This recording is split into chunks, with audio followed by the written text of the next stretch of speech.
దేవుని పరిశుద్ధ గణనామమునకు మహిమ కలుగును గాక. దేవుని సన్నిధానమునకు చేరువచ్చిన మీ అందరికీ ప్రభు పేరిట వందనాలు తెలియచేస్తున్నాను.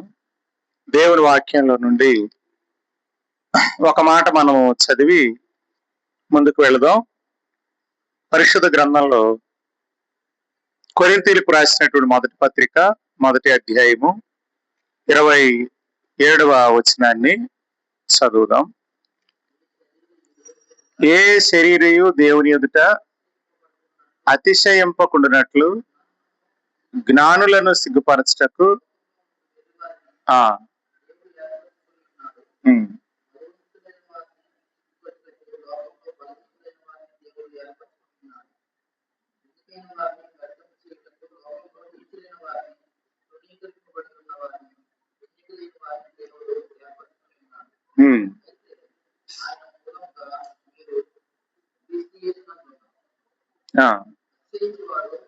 రైట్. ఇప్పుడు చూడండి 27వ వచనం ఏంటి? అతిశయించేవాడు 27 చదవండి. ఇప్పుడు ఏ శరీరయు దేవుని ఎదుట అతిశయింపకుండునట్లు అన్నాడు. ఇప్పుడు 29లో ఏమంటున్నాడు? అతిశయించువాడు ప్రభువునందే అతిశయించినట్లు చదవండి. అది కాదు, పైది. ప్రభువునందే అతిశయింపవలెను అని వ్రాయబడినది నెరవేరునట్లు దేవుని మూలముగా ఆయన మనకు జ్ఞానమును, నీతియు, పరిశుద్ధతయు, విమోచనమును ఆయన. చిన్న ప్రార్థన చేద్దాం. పరిశుద్ధుడైన తండ్రి, చదివిన వాక్యంలో నుండి అలాగే యేసుక్రీస్తు అనే మర్మము మేము గ్రహించటకు సహాయం చేయమని, పరిశుద్ధాత్మ దేవుడా ఆయన చేసిన కార్యాన్ని మీరు మాకు అప్లై చేయటానికే వచ్చారు కనుక దానిలో ఉన్న నిజాన్ని గుర్తించి అనుభవంలోకి రావటానికి మాకు సహాయం చేయమని యేసుక్రీస్తు నామములో అడుగుచున్నాం తండ్రి, ఆమేన్. ప్రియులారా, మరొకసారి దేవుని పేరిట వందనాలు. దేవుని వాక్యంలో ఈ దినం మనం శ్రద్ధగా కొన్ని మాటలు మనసు పెట్టి వినాలని కోరుతున్నాను. గత వారం బైబిల్ పట్టణంలో మనం ఏం జ్ఞాపకం చేసుకున్నాం గుర్తుందా?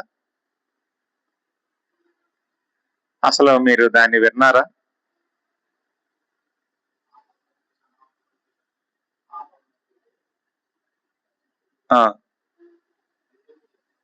పాపమునకు విముక్తి అంటే ఈ విషయాలు గత వారం ఆరాధనలో చెబుతున్నారా లేకపోతే బైబిల్ పట్టణంలో? అంటే మనం యూట్యూబ్ లో అప్లోడ్ చేస్తున్నాం కానీ వ్యూవర్స్ విషయానికి వస్తే దాన్ని అందరూ చూడట్లేదు. కానీ ప్రతి ఒక్కరు కూడా అసలు ఏం చెప్తున్నాడు అనేది ఒకసారి ఇక్కడ విని వెళ్ళటం కాదు, మరొక్కసారి దాన్ని మీరు ప్లే చేసుకొని వింటే అసలు చాలా విషయాలు మనకి అర్థమవుతాయి. రెండు వింటున్నప్పుడు మనకి మరికొన్ని సంగతులు గ్రహింపుకు రావటానికి అవకాశం ఉంటుంది. అయితే గత వారం మనం ధ్యానం చేసిన విషయం ఏంటంటే, ఆదివారం ఆరాధనలో కూడా ఇదే విషయాలు చెప్పుకుంటున్నాం. పాపం క్షమాపణ అని ఎక్కడ వచ్చినా అక్కడ పాపం అనే మాట ఉండదు, పాపములు అనే మాట ఉంటుంది. ఇది ప్రధానంగా నేను జ్ఞాపకం చేశాను. అందుకే పాపములకు క్షమాపణ, పాపము అనే దానికి సింగులర్కి ఏం వాడాడంటే విముక్తి అన్నాడు. ఓకేనండి. అంటే రెండు విషయాల్లో కూడా యేసుక్రీస్తు చేసినటువంటి పుణ్యకార్యం ఏదైతే ఉందో దాని వలన జరిగిన రక్షణ కార్యం ఏదైతే ఉందో ఆ రక్షణ కార్యంలో ఈ రెండింటికి ప్రయోజనాలు జరిగాయి. పాపములకు క్షమాపణ ఉంది, పాపముకు విముక్తి ఉంది. అంటే దాని శక్తి నుండి, దాని యొక్క ప్రభావం నుండి మనలను ప్రభువు విడిపిస్తారు. ఉదాహరణకి ఆజ్ఞ ఏంటి? వ్యభిచరించకూడదు. కానీ ప్రభు ఏం చెప్పారు? మోహపు చూపు చూడకూడదు అన్నాడు. అంటే వ్యభిచరించకుండా ఉన్నవాడు ఏమనుకుంటాడు, నేనే పాపం చేయలేదు అనుకుంటాడు. కానీ ఆ వ్యక్తిలో ఖచ్చితంగా దురాశ అనేది ఉంటది. దురాశ అనేది ఉంటది. అయితే చేసినవి చెప్తాడు కానీ మనసులో ఆల్రెడీ నడుస్తున్నటువంటి ఆలోచనలు, తలంపుల గురించి ఆ వ్యక్తి మాట్లాడు. మనసులో ఉన్నటువంటి ఆలోచన, తలంపులు ఏవైతే ఉన్నాయో దురాశకు సంబంధించినవి. రెండవది, మనం శరీర సంబంధులం అయిపోయాం. మూడవది, మనము వాస్తవంగా మూడో విషయం ఏంటంటే మనకొక సంకల్పం ఉంది, మనకొక చిత్తం ఉంది. అది దేవుని ఉద్దేశానికి లోబడదు. దేవుని ఉద్దేశానికి లోబడదు అనమాట. కాబట్టి గుర్తుపెట్టుకోండి, ఇక్కడ నేను చెప్పాలనుకునే మాట ఏంటంటే క్షమాపణ పాపములకు, విముక్తి పాపముకి. సిన్స్ సిన్ అనమాట, ప్లోరల్ సింగులర్ వాడబడింది. ఇది గత వారం నేను చెప్పినట్లు జ్ఞాపకం చేశారు, దేవుని స్తోత్రం. అయితే ఇప్పుడు మనం మాట్లాడుకోబోయే విషయం ఏంటంటే పాపములో ఉన్నటువంటి, పాపానికి ఉన్న 3 కోణాలు. ఆరాధనలో జ్ఞాపకం చేశాను, మళ్ళీ చెప్తాను వినండి. పాపానికి 3 కోణాలు ఉన్నాయి. వాటిని ఏమని అనుకుంటున్నాం, ఏమని చెప్పాను, మనం ఏమని చెప్తున్నాం? పాపం యొక్క 3 కోణాలు. ఒకటి, దేవుని ఎదుట పాపములు. ఓకేనండి. రెండు చెప్పండి. మనస్సాక్షిలో పాపము. మూడవది ఏంటంటే శరీరంలో నివసిస్తున్న పాపం. అసలు మనస్సాక్షిలోకి పాపం ఎప్పుడు వస్తుంది? దేవుని ఎదుట మన పాపాలు ఉన్నాయి అని తెలిసినప్పుడే. దేవుని ఎదుట మన పాపాలు ఉన్నాయని తెలియకపోతే మనస్సాక్షికి పాప జ్ఞప్తి ఉండదు. కాబట్టి మనస్సాక్షికి పాప జ్ఞప్తి లేకుండా ఉండాలంటే దేవుని ఎదుట మన పాపాలు ఉన్నాయన్న సంగతి మనకి తెలియకపోతే దేవుని ఎదుట మన పాపాలు ఉన్నాయని తెలిస్తే అప్పుడు మన మనస్సాక్షికి కల్మషం తోచడం ప్రారంభం అవుతుంది. పాప జ్ఞప్తి వస్తుంది మనకి. ఉదాహరణకి మీకు 2 విషయాలు చెప్తాను. ఒకటి, ఒక వ్యక్తిని హత్య చేశాడు. హత్య చేసిన తర్వాత చాలా తెలివిగా, టాలెంటెడ్ గా, సాక్ష్యాధారాలు దొరకకుండా చాలా ప్లాన్డ్ గా చేశాడు. మొత్తానికి సిబిఐ ఎంక్వైరీకి వెళ్ళింది. సిబిఐ అంటారు దాన్ని. దాని ఎంక్వైరీకి వెళ్ళింది. కేసు క్రిటికల్ గనక ఇప్పుడు ఎంక్వైరీకి వెళ్ళినటువంటి కేసుని వాళ్ళు ఎంక్వైరీ చేస్తూ ఆల్రెడీ ఈయన చంపిన 4 రోజులు అయిపోయింది. ఈయనకేమనుకుంటున్నాడు, అమ్మయ్య నేను ఎవరికీ దొరకలేదు అనుకుంటున్నాడు. అనుకొని హ్యాపీగా బ్రతికేస్తున్నాడు అనమాట. అందరితో ముచ్చట్లు, తన పనులు, తన కార్యకలాపాలు అన్ని చేసేస్తున్నాడు. ఇంతలో న్యూస్ లో వస్తుంది అనమాట, ఏమని, చంపిన అమ్మాయి పేరు ప్రత్యూష అనుకున్నాం. ప్రత్యూష కేసు విషయంలో కీలక మలుపు తిరిగింది. దానికి సంబంధించిన సాక్ష్యం ఒకటి మాకు ఇప్పుడు దొరికింది అన్నారు అనుకోండి. అప్పుడు ఎలా ఉంటుంది చెప్పండి ఈయనకి? ఎందుకంటే హత్య చేసింది ఇతడే కాబట్టి ఇతడికి ఇప్పుడు ఏ ఆలోచన స్టార్ట్ అవుతుంది? అదే మనస్సాక్షి అనమాట. ఇప్పుడు మనసు అనేది, మనసులోకి ఈ జ్ఞాపకం వచ్చింది. అయిపోయిందిరా అనుకున్నది ఇప్పుడు మళ్ళీ మనసులోకి వచ్చింది. ఎందుకు వచ్చిందంటే ఇప్పుడు న్యూస్ అన్ని ఎతుకుతా ఉంటాడు. మరొక అర్ధ గంటలో ఏ అప్డేట్ ఉంది, మరొక అర్ధ గంటలో మరొక అప్డేట్ ఏంటి అని వెతుకుతాడు. వెతికినప్పుడు మాకు కీలకంగా దొరికినటువంటి ఆధారం ఏంటంటే తల వెంట్రుకలు అన్నారు వాళ్ళు. ఇప్పుడు మేము దాన్ని డిఎన్ఏ టెస్ట్ కి పంపిస్తున్నాం. ఈ డిఎన్ఏ ఎవరికి సరిపోతుంది, వారి బంధువులు ఎవరు, స్నేహితులు ఎవరు అనే దానిలో మేము కీలక పరిశోధనలు చేస్తున్నామంటే మనోడు గుండెలు రాయ పడిపోయింది అనమాట. ఎందుకంటే ఆ తల వెంట్రుకలు ఎవరు? ఈ చంపినోడే కాబట్టి. ఇప్పుడు కేసు ఎక్కడుంది? ఇప్పుడు సిబిఐ చేతిలో ఉంది. ఆధారం ఎవరి దగ్గర ఉంది? సిబిఐ చేతిలో ఉంది. ఇప్పుడు అదే ఫైనల్ అయిపోయింది, డిఎన్ఏ టెస్ట్ కూడా వచ్చింది, పలానా వ్యక్తి అని ఇప్పుడు చర్చింగ్ లో ఉన్నారు. ఇప్పుడు ఈ పాపము, ఇతడు చేసినటువంటి తప్పు ఏదైతే ఉందో, అపరాధం ఏదైతే ఉందో, దీని ద్వారా ఈ వ్యక్తి ఇప్పుడు ఏమవుతాడంటే నెమ్మది లేనివాడు అయిపోతాడు అనమాట. ఎందుకంటే రికార్డెడ్ గా ఎక్కడ ఉంది? ఇప్పుడు ఇతడు చేసిన తప్పు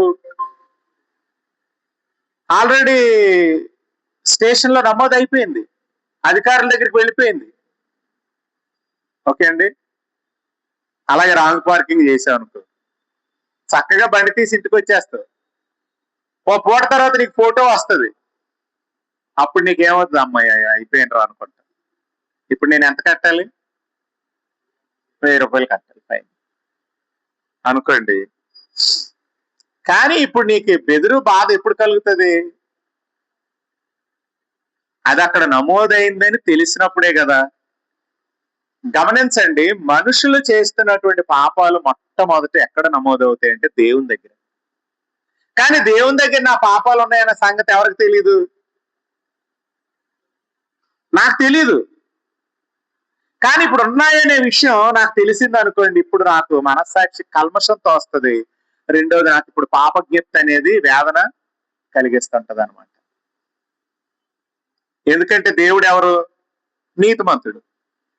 దేవుడు శాసనాలు చట్టాలు చేసేవాడు. దేవుడు పాపం విషయంలో ఏ శాసనం చేశాడో మనకి తెలుసు. ఇప్పుడు ఏంటి తెలుసు? ఏమని తెలుసు? పాపం వల్ల వచ్చే జీతం మరణం, అంటే పాపం చేసిన వాడు చావాలి అనే చట్టం ఉంది. ఇప్పుడు సేనాయి మీద చట్టం రాకమునిపే వ్యక్తిగతంగా చట్టాలు ఇవ్వబడ్డాయి మనుషులకి. ఆదాం చట్టం ఉందని చెప్పాను కదా, ఉంది. ఆదాంకి ఏంటి చట్టం? ఈ పండు తిని తినమని నిశ్చయముగా చచ్చదు. నోవహు చట్టం ఉంది, మాట విని ఎవడు లోపలికి రాడు, పడవలోకి వాడిలోకి రాడు, వాడు చచ్చిపోతాడు, వాడు చనిపోవలసిందే. కనుక ఇప్పుడు సేనాయి మీద ఇవ్వబడినటువంటి చట్టం ఏదైతే ఉందో దానిని బట్టి మనుషుల పాపాలు ఇప్పుడు మొట్టమొదటి ఎవరి దగ్గర కనబడుతున్నాయి?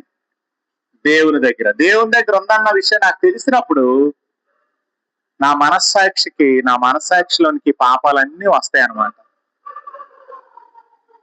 పాపాలన్నీ వస్తాయి. అయ్యో, నేను ఈ పాపం చేశాను, ఈ శిక్షకు నేను అర్హుడిని, ఈ పాపం చేశాను, ఈ తీర్పుకి నేను అనేది నాలో ఆందోళన స్టార్ట్ అవుతుంది. అలా మన మనస్సాక్షి తెరవబడినప్పుడే కదా మనం దేవుని దగ్గరికి వచ్చాం. దేవుని దగ్గరికి వచ్చి ఏం చేసాం? మన పాపాలను ఒప్పుకున్నాం. ప్రభువా, నన్ను క్షమించు, నా అపరాధాలు క్షమించని అడిగాం కదండి. అసలు ఇలా ఎందుకు అడిగారు మీరు? ఇప్పుడు యేసుప్రభు దగ్గరికి వచ్చి ఎందుకు ఇలాగ అడిగారు మీరు? యేసుప్రభు వారు క్షమించడం సరిపోయిన వాడనే సువార్త మీ దగ్గరికి వచ్చింది. ఎందుకు? దేవుని ఎదుటిన్నటువంటి పాపాలకు తీర్పు యేసుక్రీస్తులో జరిగింది తప్ప ఎవ్వరి ద్వారా జరగలేదు. ఇది మీరు గుర్తుపెట్టుకోవాలి. దేవుని ఎదుటిన్న మన పాపములకు తీర్పు దేవుడు ఎలా తీర్చాడు? యేసుక్రీస్తు ద్వారా తీర్చాడు. యేసుక్రీస్తు అనే రూపం లేదా వాక్యస్వరూపి, ఆయన ద్వారా దేవుడు తన ఎదుటిన్న పాపాలకు జడ్జిమెంట్ చేశాడు.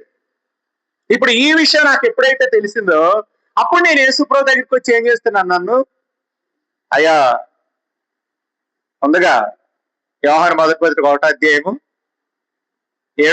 ఏముంది? మనం మన పాపములను ఒప్పుకొని ఎడల ఆయన నమ్మదగిన వాడు, నీతిమంతుడు గనుక సమస్త దుర్నీతి నుండి మనలను ఆయన పవిత్రులను చేస్తాడని ఉందిగా. అప్పుడు యేసు రక్తం ఏముంది అక్కడ? చదవండి ఇప్పుడు మీరు. మన పాపములను మనము ఒప్పుకొనిన ఎడల ఆయన నమ్మదగిన వాడును నీతిమంతుడును గనుక ఆయన మన పాపములను క్షమించి పవిత్రులనుగా చేయును. రైట్. ఇప్పుడు ఏమండి, మనం యేసుప్రభు దగ్గరికి ఎందుకు వచ్చాం అనేది ఇప్పుడు ప్రశ్న. ఎందుకు వచ్చాం? యేసుక్రీస్తు రూపములో దేవుని ఎదుటున్న పాపములకు జడ్జిమెంట్ జరిగింది. కనుక ఆయన రక్తము ప్రతి పాపము నుండి మనలను పవిత్రులను చేయును. ఎవరిది? యేసు ప్రభువారి రక్తం. ఎందుకంటే జడ్జిమెంట్ ఎలా జరిగింది?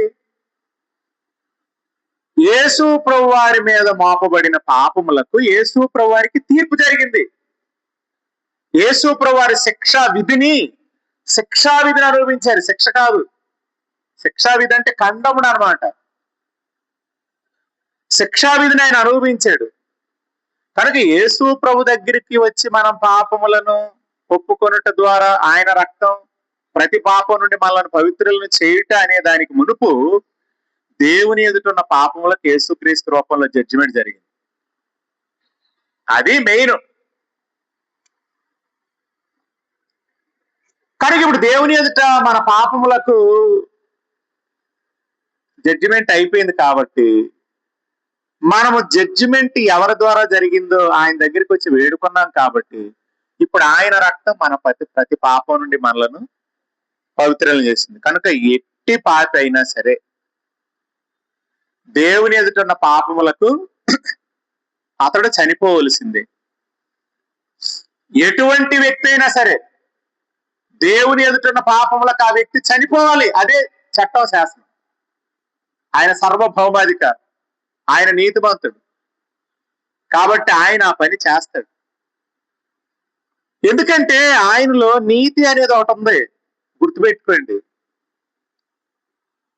వాడు నేను క్షమించేశాను, నేను ప్రేమమూర్తిని కాబట్టి నిన్ను క్షమించేశాను అన్నానండి, నువ్వు అప్పు చేసావు. క్షమించేశాను అన్నానండి, మరి అప్పు ఎవరు తీరుస్తారు? ఇప్పుడు జాన్ దగ్గర మహిమ అప్పు తీసుకుందండి. మహిమ బాధలు చూడలేక నేను ఏం చేశాను, నాకు చెప్పింది అనమాట, అంకుల్ అప్పు చేశాను కాబట్టి దాన్ని ఇప్పుడు నేను తీర్చలేకపోతున్నా అంటే, పర్వాలేదమ్మా, నో ప్రాబ్లం, వెళ్ళులే, అది నేను చూసుకుంటా అన్నాను. ఇప్పుడు జాన్ ఒప్పుకుంటాడా? ఏంటి క్షమించేస్తావా? మరి క్షమించేస్తే నా అప్పు ఎవడరా తీరుస్తాడు అంటాడు ఆయన. అంటాడు. ఇప్పుడు నేను ఏం చేయాలి? ఎవరిని క్షమించానో ఆ అప్పును నేను చేసిన వ్యక్తి దగ్గర తీర్చాలి. అప్పుడు నా ప్రేమ కరెక్ట్ అనమాట. ఓకే, ఇప్పుడు వినండి. అప్పు చేసిన వ్యక్తి పాపి, ఓకే, అప్పు తీర్చిన వ్యక్తి ప్రేమ. ఇప్పుడు అప్పు ఇచ్చిన వాడు దేవుని నీతి అనుకుందాం, అది గాడ్స్ రైచియస్నెస్ అనుకుందాం. ఇది కృప, అదేమో దేవుని నీతి, ఇతడేమో పాపి. అర్థమైందా మీకు నేను చెప్తున్నది? పాపి చేసిన దానిని తీర్చాలి, క్షమించాలి అనేది దేవుని యొక్క ప్రేమ. ఇప్పుడు నేను పాపమే చేయలేదండి, దేవుడు ప్రేమమయుడైతే నాకు ఏంటి అవసరం దేవునితో? నాకు ఏంటండి నాకు అవసరం? నేను పాపిని కాబట్టి నాకు ఒక అవసరం ఉంది, ఏది? క్షమాపణ. అంతేనా? అప్పుడు దేవుని ప్రేమ ఏం చేసింది? అంటే క్షమించింది. అసలు నేను పాపమే చేయలేదు అనుకోండి, దేవుడు ప్రేమమయుడైతే ఆయన వల్ల నాకు ప్రయోజనం లేదని చెప్తున్నాం కదా. ఇప్పుడు నేను పాపం చేశాను కాబట్టి ప్రేమమయుడైన దేవుని సహాయం నాకు ఇప్పుడు అవసరం. అంటే నేను పాపం చేయకపోతే దేవునితో నాకు పని లేనట్టే. పాపం చేస్తే ఇప్పుడు దేవునితో నాకు పని ఉన్నట్టే. లేదు, నేను పాపం చేశాను కానీ దేవుడు ప్రేమమయుడు కాదు అనుకోండి, ఏంటి ప్రయోజనం? దేవుడు ప్రేమమయుడే కానీ నేను పాపం చేయలేదు అనుకోండి, అలాగని పాపం చేయదువా అట్లా అనరసమా? ఇక్కడ విషయం ఏం చెప్పబోతున్నానంటే, ఇక్కడ నీడుంది, తీర్చేవాడు ఉన్నాడు. అసలు నీడే లేదు, తీర్చేవాడు ఉన్నా ఒకటి, లేకపోయినా ఒకటే అని చెప్తున్నాను నేను. ఇప్పుడు అర్థమైందా మీకు? కాబట్టి గమనించండి, ఇప్పుడు నేను ప్రేమ. జాన్ దేవుని నీతి. మహిమ. ఒప్పుకుంటావా పాపం అంటే? పాపము లేదు అంటే ఏంటంట? దేవుడు అబద్ధికుడు. కాబట్టి అందరం అలాంటి వాళ్ళమే. ఉదాహరణలో మాత్రమే నువ్వు. ఉదాహరణలో మాత్రమే. ఓకే. ఇప్పుడు నేను ఏం చేశాను? చాలా కనికరపడి క్షమించేశాను. కానీ నాలోనే ఉన్నటువంటి దైవనీతి ఏం చేస్తుంది నన్ను? అది ఎక్కడ, అది నువ్వు చేసింది ఏమాత్రం మంచిదని అడుగుతుంది నన్ను. ఎందుకంటే దేవుని నీతి ఒప్పుకోదు కదా. అంటే దేవుని నీతే దేవుని ప్రేమకి అడ్డం తగులుతుంటది. ఇప్పుడు దేవుడు ప్రేమ చూపాలంటే అనైతికంగా ప్రేమ చూపడం. అనైతిక ప్రేమ అంటే ఏంటో చెప్పరా పోనీ? అనైతిక ప్రేమ అంటే ఏంటంటే, ఇప్పుడు లంచాలు ఇచ్చి మనుషుల్ని విడిపిస్తారా? లంచం ఇచ్చి మనుషుల్ని విడిపించిన వాళ్ళు ఉన్నారా లేదా? లంచం తీసుకున్నవాడికి ఎవరి మీద ప్రేమ ఉండదు, ఉంటదా? వాడికి డబ్బులు కావాలంతే. ఆ డబ్బులు వచ్చినాయి కనుక ఆయన వదిలేద్దాం అనుకుంటాడు. కానీ లంచం ఇచ్చిన వాడికి, ఎవరి కోసం లంచం ఇచ్చాడో వాళ్ళ మీద ప్రేమ ఉంది. నేను అన్నమాట అర్థమవుతుందా? ఇప్పుడు నేను ఎవరి కోసం లంచం ఇచ్చాను అంటే అర్థం ఏంటి? అతడంటే నాకు చాలా ప్రేమ. కాబట్టి మనుషులమైన మనకి నైతిక విలువలు ఉండవు. మా వాడు తప్పు చేశాడని నాకు తెలిసినా నేనేం చేస్తాను? ఆ నిడిపించేయాలి కాబట్టి అంత కొంత లంచం ఇచ్చి, లంచం తీసుకుని ఒక గాడిద ఉన్నాడు కాబట్టి అక్కడ కళ్ళు మోసుకుపోయినాడు, ఆడికి లంచం ఇచ్చేసి ఏం చేస్తాను? నేను విడిపించేస్తాను. లంచం తీసుకున్నవాడికి ఏ ప్రాబ్లం లేదండి. లంచం ఇచ్చాడంటే అర్థం ఏంటంటే అవతల వ్యక్తి మీద ఇతనికి ప్రేమ ఉంది. కానీ ఆ ప్రేమ సరి అయిన వేలో చూపబడుతున్నది కాదు. అర్థమైందా మీకు? అది సరి అయిన వేలో చూపట్లేదు. అందుకే గాడ్స్ రైచియస్నెస్ అనేదండి, ఆయన నీతిని అనుసరించి ఉంటది. దేవుని ప్రేమ అనేది ఆయన నీతిని అనుసరించి ఉంటది. ఇప్పుడు నీతి వచ్చి ఏం చేస్తుంది? అసలు నీకు అన్న నైతికంగా ఒక విలువ అన్నా ఉందా? దేవుడా ఎలా క్షమించేస్తావు నువ్వు? అతడు తన రుణాన్ని చెల్లించాలా వద్దా అని అడుగుతుంది నీతి. అంటే పాపిని దేవుడు క్షమించాలనుకున్నప్పుడు దేవునికి అడ్డం వచ్చింది ఏంటి? దేవుని నీతే. అది అనైతికంగా తప్పుడు మార్గంలో పద్ధతి పాడు లేకుండా ఏదో ఇచ్చేసి అమ్మయ్య విడిపించేసానని సంబరపడేది కాదు దేవుని నీతి. అంటే దేవుని నీతి దేవుని విమోచన కార్యాన్ని అది ఆమోదం చెయ్యాలి. బాగా గుర్తుపెట్టుకోండి మీరు. అంటే మీకు ఈ విషయమే చాలా సార్లు ఉపదేశం చేశాను కనుక రేపు రిఫరెన్స్లు చెప్పట్లేదు. మీకు నేను చెప్తున్నా అర్థమవుతానే కదండి. కష్టంగా ఏమైనా ఉందా? కాబట్టి ఇప్పుడు అడ్డగిస్తున్నది ఎవరు? దేవుని నీతి అడ్డగిస్తుంది. కాబట్టి ఇప్పుడు నేను క్షమించాను అంటే అర్థం ఏంటి? ఇప్పుడు దాని శిక్షను కూడా నేను అనుభవించాలి. లంచం ఇచ్చినాడు అనుభవిస్తాడేంటి? అనుభవించాడు. తీసుకెళ్ళిపోతాడు క్యాండిడేట్ ని డబ్బులు ఇచ్చి, ఆడు వదిలేస్తాడు. కానీ ఆ స్థానంలో ఉన్నది దైవనీతి గనక ఒప్పుకోడు. ఇప్పుడు నేనేం చేయాలంటే ఆ నీతి చెప్పింది కూడా నేను నెరవేర్చాలి. కనుక మనిషి పాపి దేవుడు ప్రేమ అనేది కృప ద్వారా జరిగింది గనక, ఈ మనిషిని విడిపించడం, దేవుడు విడిపించడం అనేది కృపచేత జరిగింది. దాన్ని నీతి ఆమోదించింది. అంటే ఏం జరిగిందంటే ఇప్పుడు ఆ పాపానికి శిక్షను ఆ క్షమించిన వాడే యేసుక్రీస్తు అనే రూపంలో అమలు చేశాడు మన పాపానికి శిక్షను. అప్పుడు దైవనీతి ఓకే చేసింది అనమాట. ఆ ప్రోగ్రామ్ ని ఓకే చేసింది. ఓకే, దానికి చెల్లించాల్సిన రుణం నువ్వు చెల్లించావు. ఈ విషయంలో ఏమైనా సందేహం కూడా తర్వాత అడగండి. కనుక ఇప్పుడు దేవుని ఎదుట ఉన్నటువంటి పాపములను దేవుడు ప్రేమమూర్తి గనక క్షమించేస్తానంటే అవదు. ఆయనలో ఉన్న ఆ నైతికత ఏదైతే ఉందో, నైతికత అనగా దేవుని నీతి అనేది ఆయన దేవుడు ప్రేమ, అలాగే దైవనీతి ఉంది. దైవనీతి అడిగింది ప్రశ్న, నువ్వు అలా క్షమిస్తే అది అనైతికం అవుతుందని. నో, నేను క్షమిస్తున్నాను, దానికి చెల్లించాల్సిన మూల్యాన్ని కూడా నేను చెల్లిస్తున్నాను ఆ వ్యక్తి పక్షంగా. ఎందుకో తెలుసా? మనం నిస్సహాయం, మన వల్ల కాదది. కనుక మన నిస్సహాయతను, మనము సరిపోము, దాన్ని బ్యాలెన్స్ చేయలేము అని ఎరిగిన దేవుడు మనల్ని ప్రేమించి జరిగించటకు, ఈ కార్యం జరిగించటకు ముందుకొచ్చాడే. మనము సాధించుకోలేమని తెలిసి వీళ్ళకి సాధించి పెడదామని ముందుకొచ్చాడే, దాని పేరే కృప.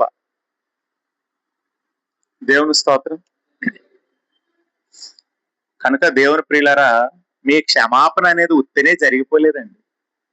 దానికి భారీ మూల్యం చెల్లింపబడ్డది. అది యేసుక్రీస్తు రూపంలో చెల్లింపబడ్డది. ఇప్పుడు ఒక పిచ్చి ప్రశ్న లోపల ఏంటి? పిచ్చి ప్రశ్న, ఆడెవడో చచ్చిపోతే మన పాపాలు ఎలా క్షమింపబడతాయరా అంటది లోకం.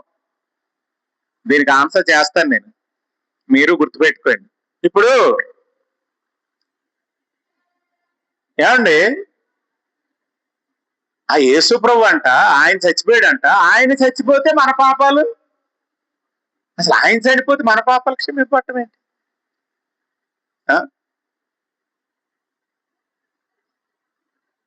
ఇప్పుడు ఆయన చనిపోతే మన పాపాలు. ఇప్పుడు మతాన్ని నేను అడిగే ప్రశ్న ఏంటంటే, మతంలో మనం తప్పు చేసాం, తప్పు చేస్తే ఏం చేస్తామండి?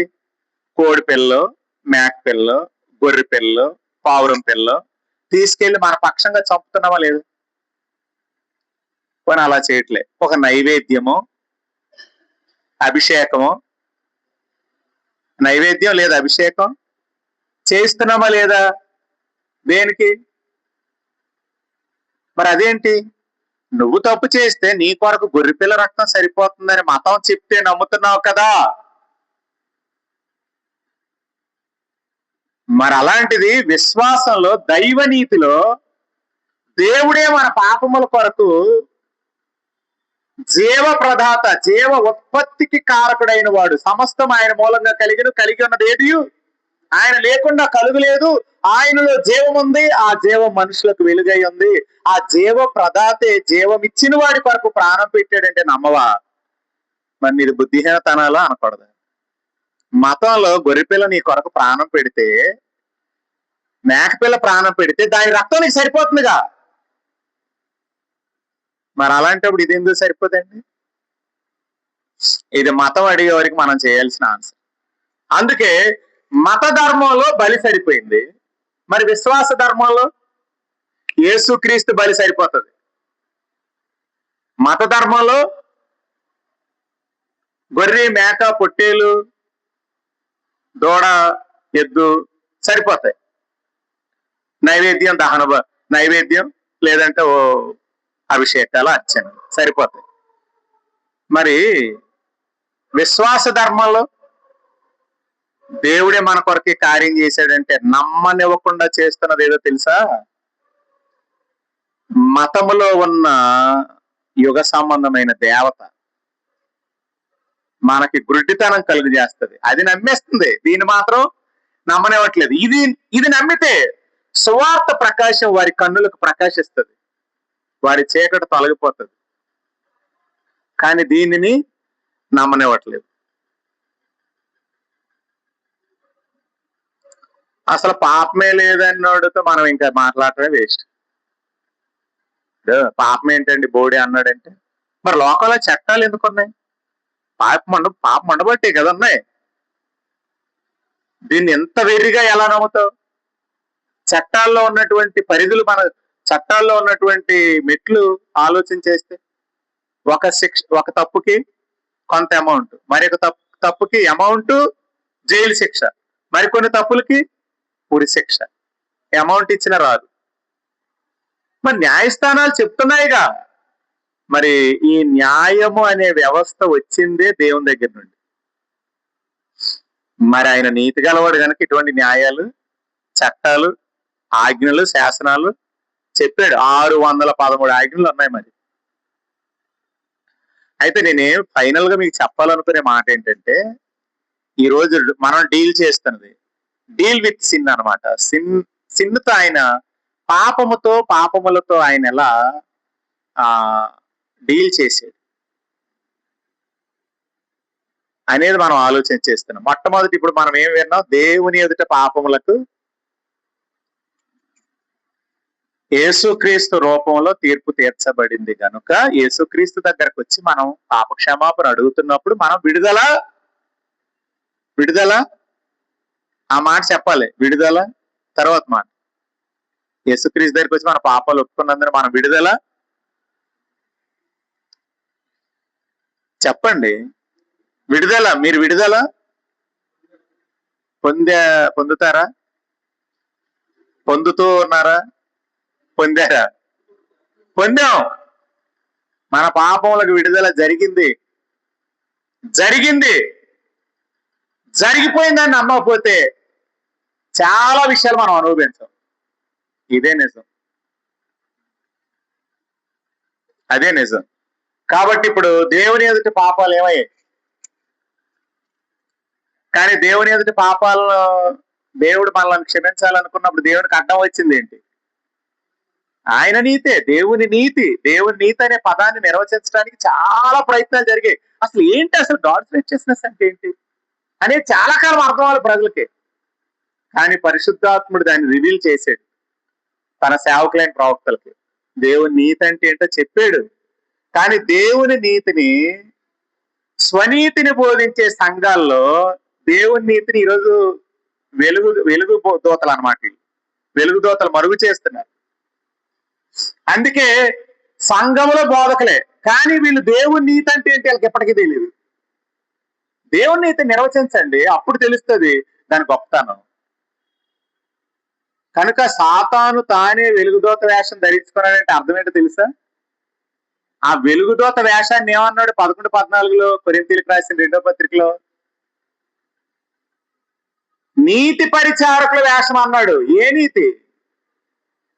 సెల్ఫ్ రైచియస్నెస్ అన్నమాట. దేవుని నీతి గురించి వాళ్ళు చెప్పరు. దేవుని నీతి గురించి చెప్తే కొన్ని ఇబ్బందులు ఎదుర్కోవాలి, అందుకే దాని జోలికి వెళ్ళరు. కానీ ఆ ఇబ్బంది లేకుండా నీకు సహాయం చేసేది కూడా దైవనీతే. దైవనీతే. అందుకే దేవుని నీతి లోకంలో ప్రకటింపబడాలి. అదే సువార్త. ఎన్ని సంఘాల్లో ప్రకటిస్తున్నారండి ఇది? ఎవరు ప్రకటిస్తున్నారండి? మతంలో ఎలాగో సంఘాల్లో అలాగే బోధలు జరుగుతాయి.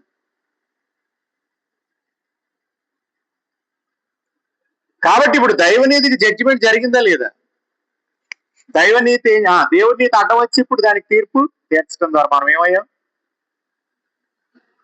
ఇప్పుడు చెప్పుకుంటారా?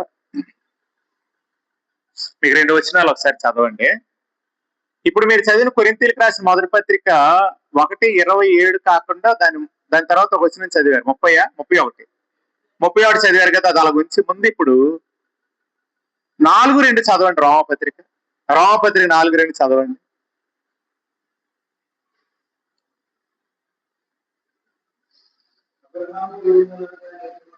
అబ్రహాము క్రియల మూలముగా నీతిమంతుడని తీర్చబడిన ఎడల అతనికి అతిశయ కారణం కలుగుతుంది. కానీ ఏమంటారు మరి? ఎవరి ఎదుట కలగదు. ఎందుకంటే మన క్రియల మూలమునైన నీతి దేవుని ఎదుటున్న పాపములకు పరిష్కారం ఎప్పటికీ కాదు. అందుకే క్రియల మూలముగా అబ్రహాం అతిశయిస్తే అతనికే కలుగుతుంది అతిశయం. ఆ దేవుని దగ్గరికి వచ్చేసరికి అతిశయం ఉండదు. అతిశయ పడలేడేక. ఇప్పుడు మతం చేస్తున్న పొరపాటు చెప్పి ముగిస్తాను. ఇప్పుడు దేవుని ఎదుటి పాపాలు ఉన్నాయని తెలిసి మనకి ఇప్పుడు తెలిసింది కదా, మనస్సాక్షి తెలిసింది. మనస్సు ఇప్పుడు మేల్కుంటే ఇప్పుడు మనస్సాక్షి చేస్తున్న ఖండన, నువ్వు పాపివురా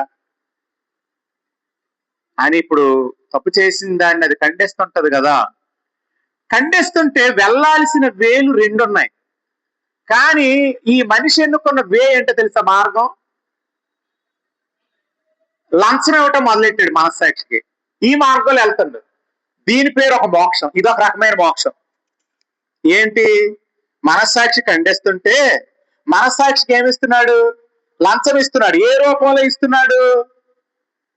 దాన ధర్మాలు చేస్తే అమ్మయ్య నాకు అయిపోద్ది. అర్థమైందా మీకు నేను చెప్పింది? నేను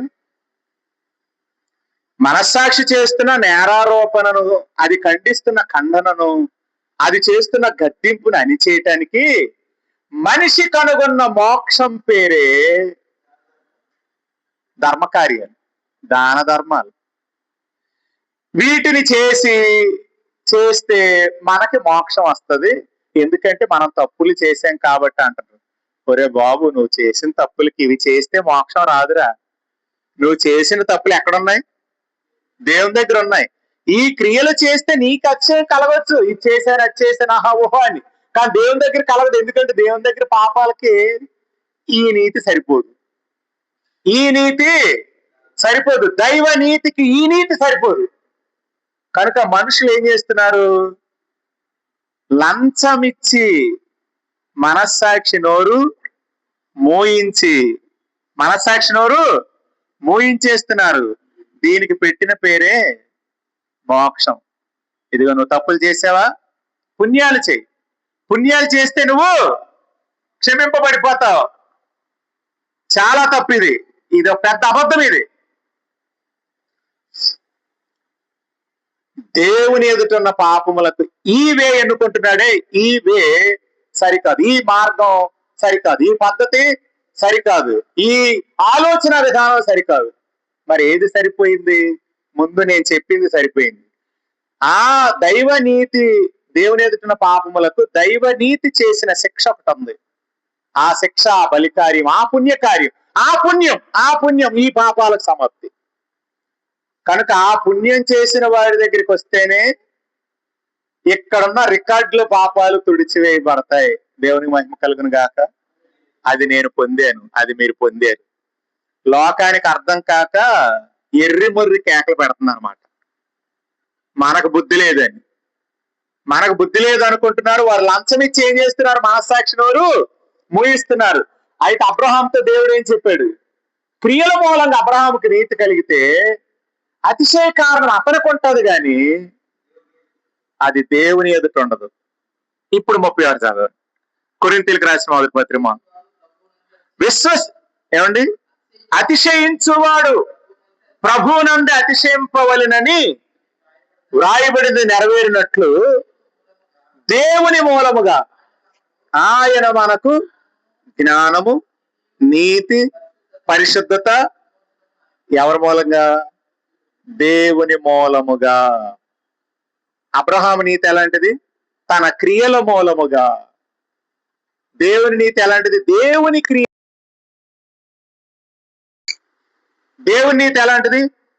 దేవుని క్రియల మూలముగా. దేవునికి స్తోత్రం. ఇప్పుడు ఏ క్రియల ద్వారా అతిశయించగలం మనం? మరి అలాగైతే వద్దండి అంటే, ఆ పుణ్యం పొందేవు గనక ఈ కార్యాలు చేయి. ఈ కార్యాలు చేస్తే ఆ పుణ్యం మాత్రం నీకు రాదు. ఇది దేవుని వాక్యం చెప్పే నిజం. దాన్ని మరుదించడం వెలుగుదూత వేషం, వెలుగుదూత పరిచర్య. ఉందగా సాతాను తానే వెలుగుదూత వేషం ధరించుకున్నాడు. వారి పరిచారకులు కూడా నీతి పరిచారకులు వేశారు. అయ్యా ఇది చేస్తేనే, ఇది చేస్తేనే, అది చేస్తేనే, ఏది బలితేస్తేనే, గొర్రెపిల్లతే, లేదు నువ్వు ఆ పుణ్యం చెయ్యి, ఈ పుణ్యం. నీ పుణ్యాలు ఏవి దేవుని ఎదుటిన్న పాపములకు సరిపోవు. ఆయన చేసిన పుణ్యమే మాత్రమే నీ పాపములకు సరిపోయిన తీర్పు. మరి నువ్వు ఇవి చేయొద్దా? ఇవి చెయ్యాలి. దేనికి? ఆ పుణ్యం పొందేవు కనుక ఈ కార్యాలు చేయి. ఈ కార్యాలు చేసి ఆ పుణ్యం అయితే అప్పటికి పొందు. మళ్ళీ ఆ విషయం చెప్పాను. కాబట్టి ఇప్పుడు అచ్చయం ఎక్కడుంది? నాకు యేసుక్రీస్తు చేసిన కార్యాన్ని బట్టి నాకు దేవుని దగ్గర ఉంది. దేవుని ఎదుటి ఇప్పుడు నేను డేర్గా నిలబడతాను.